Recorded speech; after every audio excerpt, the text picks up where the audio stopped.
Hello, well, we're back here with Dwarves of Under Mountain. Mm. Duromedine, uh, you were saying about a quest you and your friends went on some time ago. Wulfric had just told his a story of his brother. You just met Wulfric, right? And he had just joined your band. Yes. Many, many years ago now, when we put that party together, I... So we were going to go to High Pass Keep. High Pass Keep.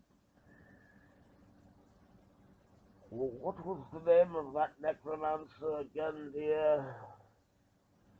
It was, I believe, it is pronounced Taluk, is the name. Oh, Turlock, right. Turlock. Um, so, Wulfric decided to join us. These Freddy's, I can sure he's got here, and Tommy Undergallows and Wulfric. Sometimes Eagle Eye, my uncle, the tavern keeper of Under Mountain Tavern, he would join us. But when we first set out, we were approaching High Keep, right? And right away we spot some wyverns up there, and some distant cousins of the dragons. And I suspected that there were dragons living there too. So we approached High Keep, and Tommy got the idea that he would sneak up and over with his stealth. I think he had a grappling hook, and he climbed High Keep up. Actually, we all did. We all climbed up to the top of High Keep. As soon as we got in High Keep, we saw a very scholarly study of tomes of ancient sorcery. We were looking for. And I said, "Be careful, everyone. There could be traps." And Tommy looked ahead. Oi, I was looking for traps now, and I tried to look through, and I detected several of them. Uh, but I believe, what was it now? There was one trap I couldn't quite undo, and all of a sudden, great expansive flood waters come out now, and they come pouring down out of the tower, and they completely washed us out. It was like a river was flowing down out of the tower, and we were just, it was a mess. No, yes, I remember that, the flood waters. Um, so we had to. It was a bit of a setback. We were all drenched, no longer in the tower, so we made camp for the night. We made camp and we started the fire and dried ourselves off, and all of a sudden the wyverns come at us from unawares, and they start swooping down and growing. I remember Wulfric dealt a mighty blow to one with his battle axe. Care to tell the story of that, Wulfric? Oh yes, yes. Well, we were making camp, and I remember I was just finishing off one of the cardamom rolls that Freddy's had baked, and all of a sudden I said, Dees, look out! There's a wyvern! I take my battle axe and I throw it like this, and it lands right in the neck of the wyvern, severing it completely. And I think, I remember three other wyverns came at us from the other side, and Tommy took his sling and sent a stone straight into one of the wyvern's eyes and screeched out loud. I immediately jumped up rolled over, grabbed my battle axe, then went over to that one that Tommy had hit in the eye, and I swiped my battle axe through it, and that one was dead. And I remember Dromadine and I grouped up. I remember Dromadine had a spear. Oh, that's right, I had a spear, and I held it like this, and why otherwise I came and charged at me, and I used it as a deadfall. It pierced right through. I believe, I believe this, I believe this, what did you do now, Fredis? You cast like a net of entanglement around the last wyvern, and it became screwed, and I just took my battle axe and I finished it off, and so forth. But I remember we actually got to learn what wyvern tasted like that night. It was not bad. Tasted a little bit like alligator.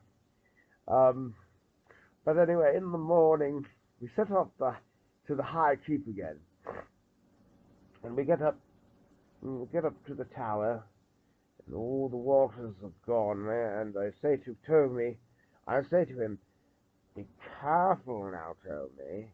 Don't set up any more traps. I think, oi, oi, I'm not going to set up more traps. No, it was an accident. I disarmed most of them. Yes, you did. Yes, you did.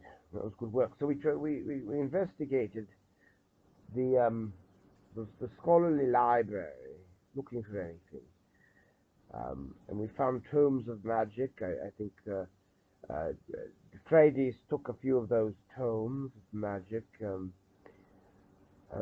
different things on different herb lore. Then we crept down the halls,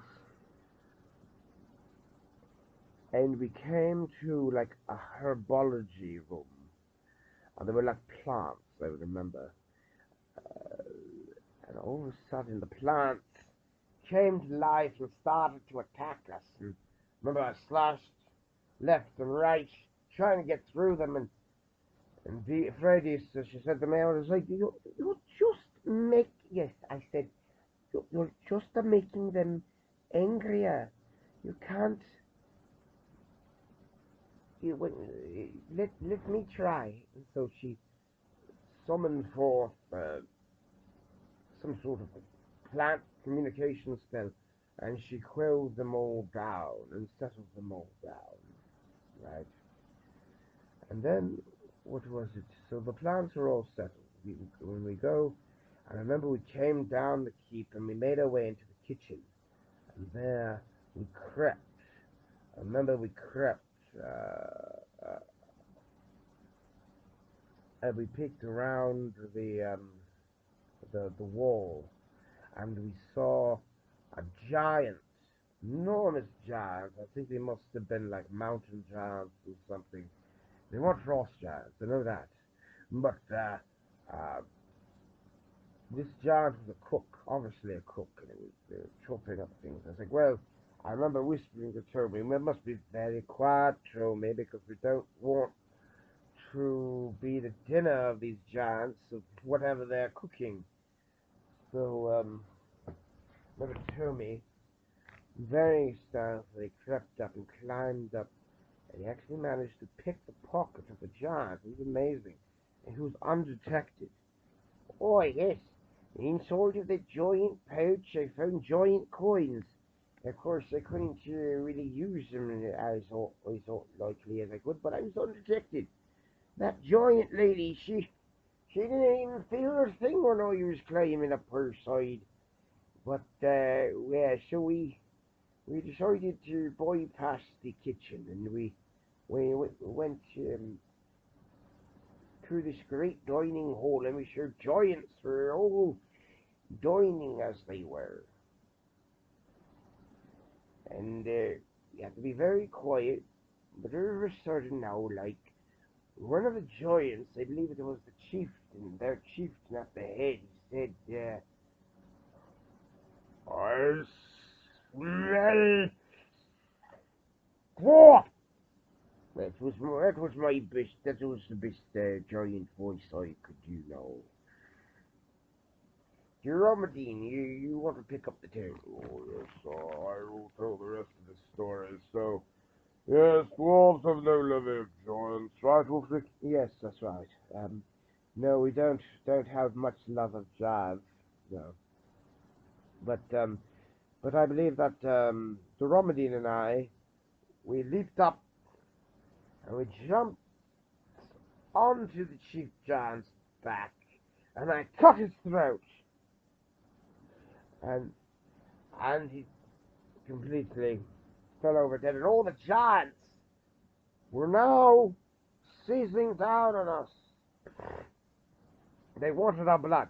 They wanted our blood. But we had to run out of there, and we ran like crazy. And I remember, what did Dromadine said to me? What did you say? I said, why were you such an impetuous fool, Wolfric? Why'd you have to kill the chieftain? Well, I had to do something. That just made them angrier. That's not very cool. But they're all running at us in this. And I remember one of the giants said, "Close the gates! Close the gates before they escape!" And Dees took her staff, I remember, and she held it up, and I remember her like casting like a spell, and all of a sudden, all the wildlife animals from the forest. I remember a lot of elk and deer and moose started charging in through the gates straight at the giants. And the giants, there was a great battle between the giants and the wildlife creatures, and this gave us time to escape. Of course, we knew we had to return to the high keep because we hadn't found any treasure. Well, I found the tomes, a lot of good information on herb lore and different magic and oh yes, well this got something out of it anyway. So we had to return. So we made camp. Remember, we decided to go back to Undermountain. And we went back to Undermountain and we stayed at Wolfric, yes, the Dromadine? you're commandeering my story. Oh, sorry. I get carried away sometimes. Uh, Anyway, yes, so we returned to Undermountain Tavern. And I go to my Uncle Orm, and I take over him and say, well, it's been a long, exhausting day. and he asks me,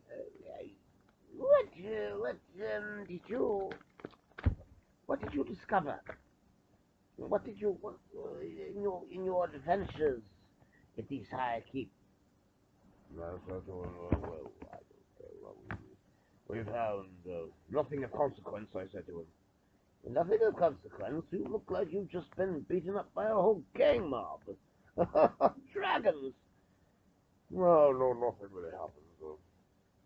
I think you're lying to me, the Dromadine, but that's okay. Now, here, let me get you a mead. And so we partook of mead, and we sang many songs that night. And of course, Orm eventually found out, because the songs we were singing in our drunken stupor, we were singing songs of the wyverns and the giants, and I believe the plants, pretty much everything. Yeah, well, so that's what happened to you. What are you talking about, Alfred? What are you talking about? Oh, well, very, very drunk.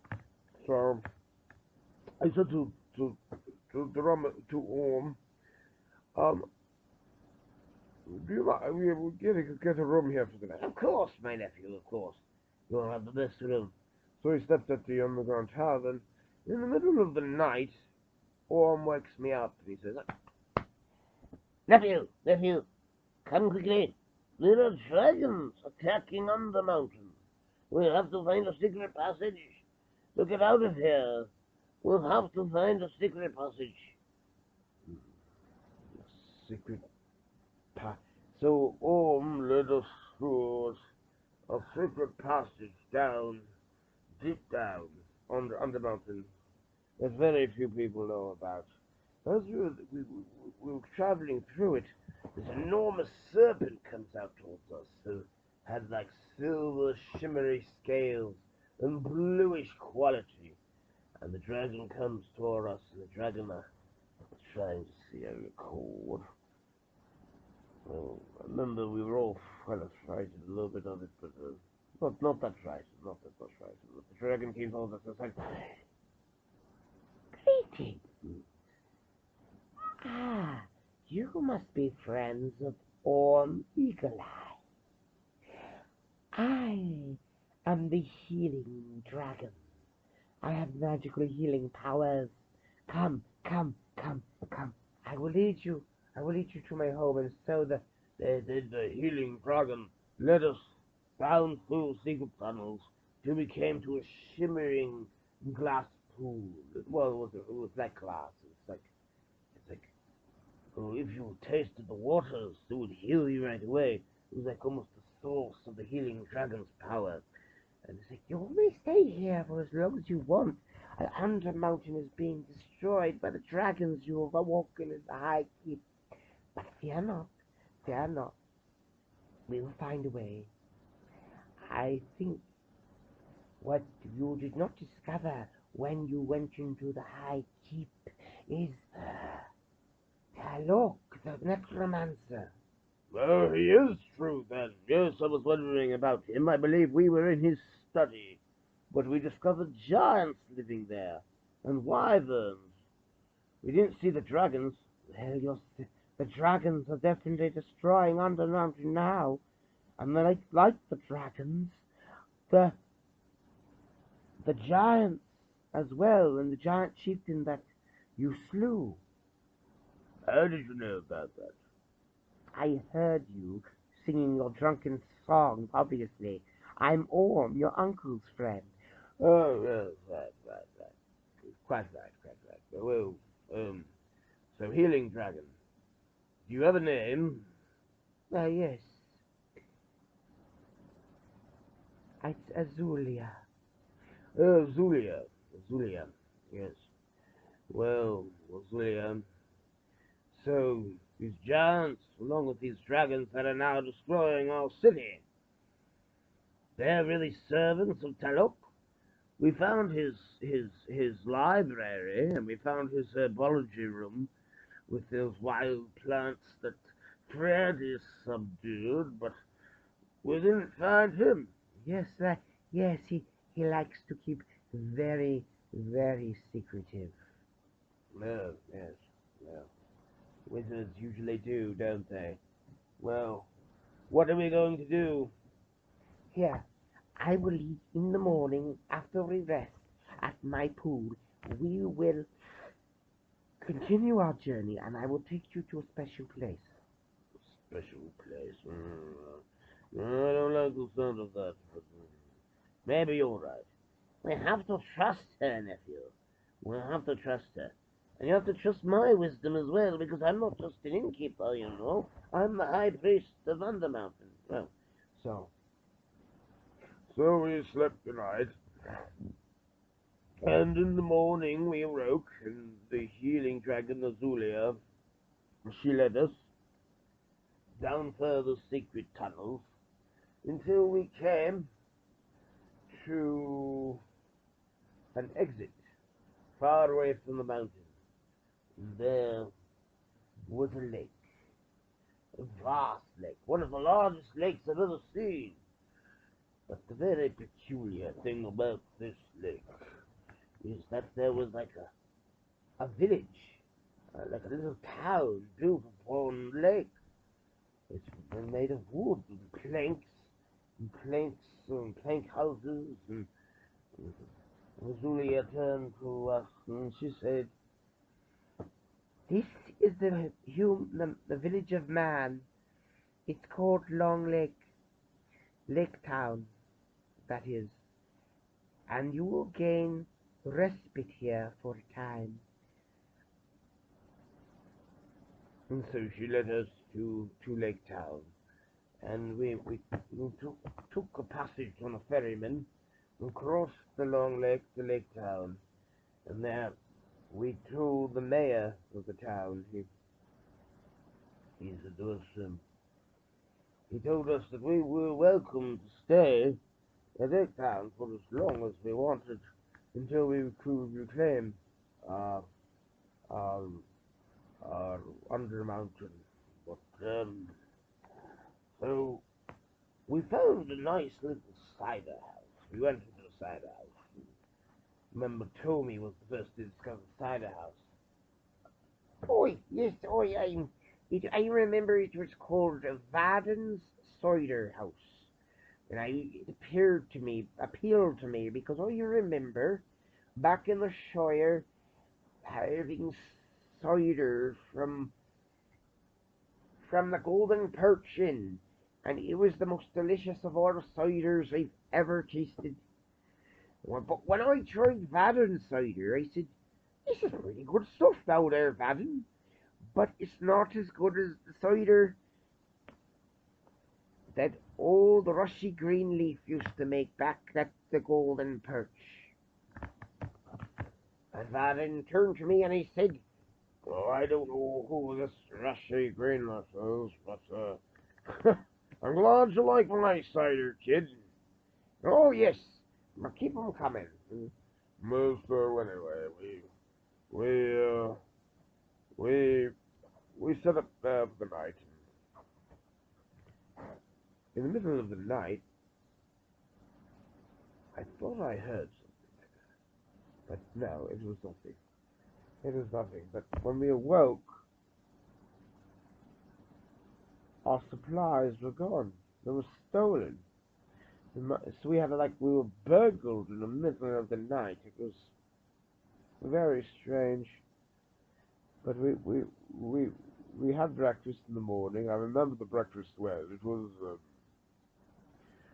roast mutton and good casks of ale. "And cider." Oh yes, and cider too, right. And all of a sudden I heard a scream. It was Freddy. She was outside, and there I saw a wyvern up on the roof of the cider house, and me and my Uncle Orm, we rush out, we grab our crossbows, and we try to fire at the wyverns to drive them away. Luckily, they managed to get away. So this is not good. This evil is coming even to this lake town. We've got to do something.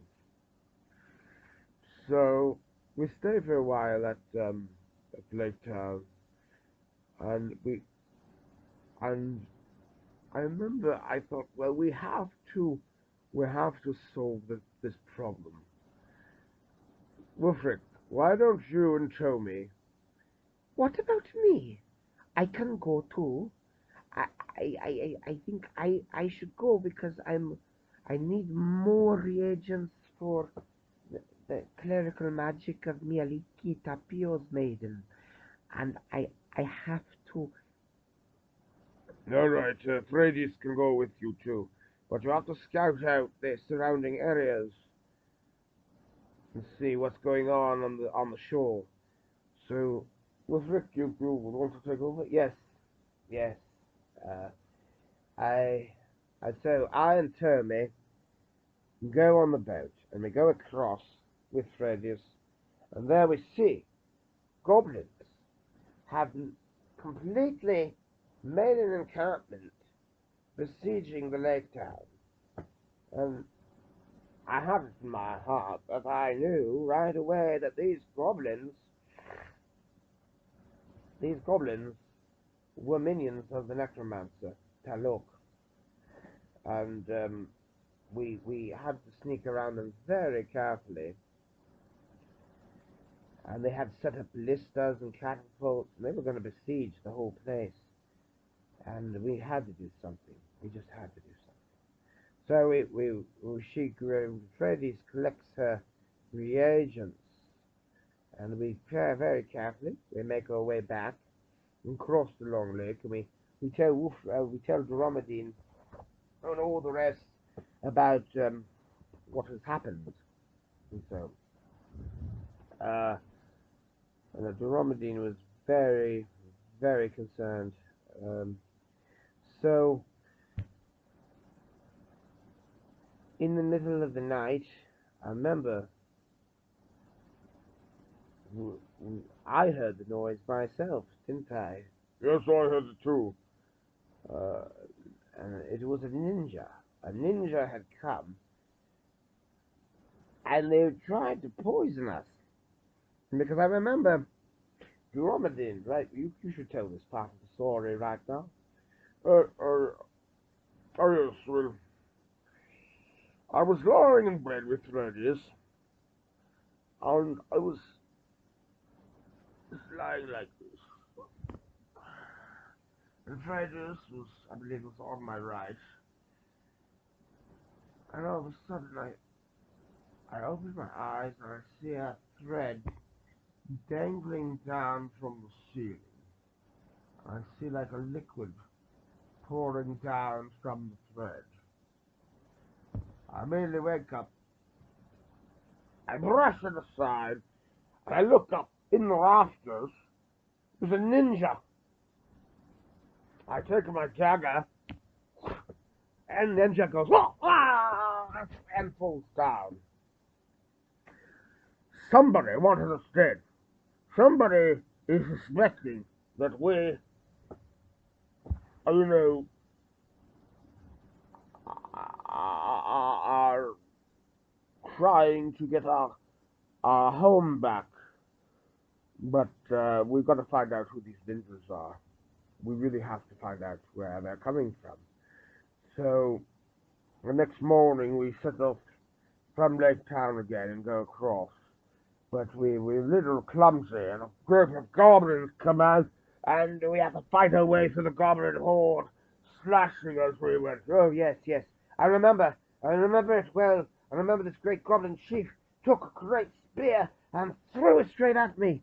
I leapt up and cut the spear in half with the battle axe and swept it aside. And, oh, I remember that too. And I remember I leapt up and backstabbed one of the goblins in the back. No. Yes. There, who's telling the story right now, Toby? I am, well, frick. Anyway, right, so We journeyed on. We managed to escape the goblins, and we were looking for the ninja hideout. You know where they were. Of course, how are we going to find a ninja hideout? Very impossible. Very impossible. So, but we didn't need to, because then the ninjas found us. And I remember the leader of the ninjas was the Blue Ninja. He was their chieftain, right? And he came out and he engaged us in this fearsome battle. It was impossible. It went on forever. Me versus him, and then Tommy got involved. But then the ninja chief said, "This is not fair rules. It's only supposed to be a one-man match between me and you." So I said, "Tommy, stand back. It is between me and the Blue Ninja." Eventually, I managed to knock out the Blue Ninja with the blow of the back of my sword. And I say to him, "Who are you working for?" "I'm not going to tell you anything."